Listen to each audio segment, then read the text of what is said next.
Hey, I'm JB from Huffy, and today we're going to be talking about one of the most common problems you're going to notice with a bike at the store, and that is a backwards fork. We're going to discuss on how to fix it and use one tool to solve that problem. Alright, so we have our bike here. It is plagued with the age-old problem of the backwards fork. You've gone to the store, you've selected a bike, and someone has put it together for you, but that person might not have put on the front fork correctly when they were putting the bike together. So we actually shipped the bike with the front fork already attached. Attaching the handlebars, in this case, is actually done backwards rather than the fork being put on backwards. But this is the most obvious part to see, so a lot of times we refer to it as a backwards fork. So a quick way to notice if your fork is on backwards, if you have a bike with suspension on the front, you're going to notice this piece of metal right here should be facing forward. So in this case, this one is backwards. Another giveaway is if your brakes and the calipers that wrap around the tire and wheel are on the back facing you as you're riding, your front fork is on backwards.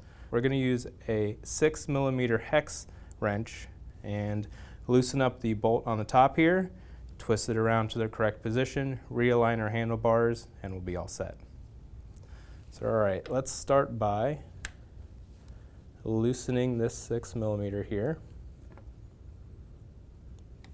And just a couple spins will get it plenty loose so that you can do your adjustment. You'll notice that your handlebar will go up and down. There will be some marks in here that you need to abide by to make sure that you have those at least covered up to keep the stem far enough down for safety. So I'm just going to let that go for right now. It's just going to kind of lay in place. And what I'm going to do is I'm going to move my front wheel in place, but you'll notice that by doing that I'm binding up this cable housing. So what I need to do is I need to turn the other direction.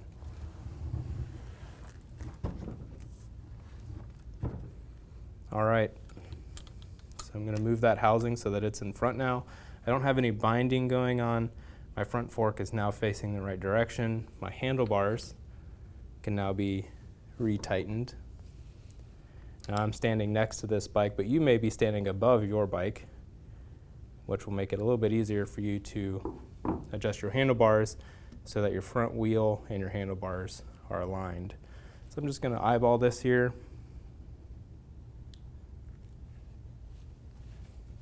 I'm going to make sure that I have enough space between my stem and where I want it. Typically you don't want it all the way down, although you can have it all the way down. I'm just going to adjust mine so I have a thumb's width of space there.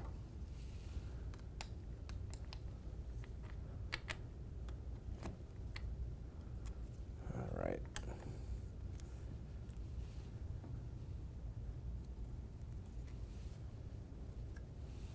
Tightening that down again, making sure that my handlebars are aligned. Giving it one final little snug. You don't want to like really crank on it, you don't want to strip it out. You just want to get it good and snug and tight.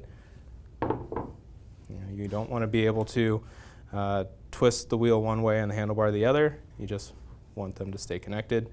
And at this point, you have fixed your problem of the backwards fork or backwards handlebar, depending on your situation. But now your handlebars are facing the correct direction and your fork is also facing the correct direction. Just make sure that your cable housing isn't tangled up in anything, and you'll be good to go.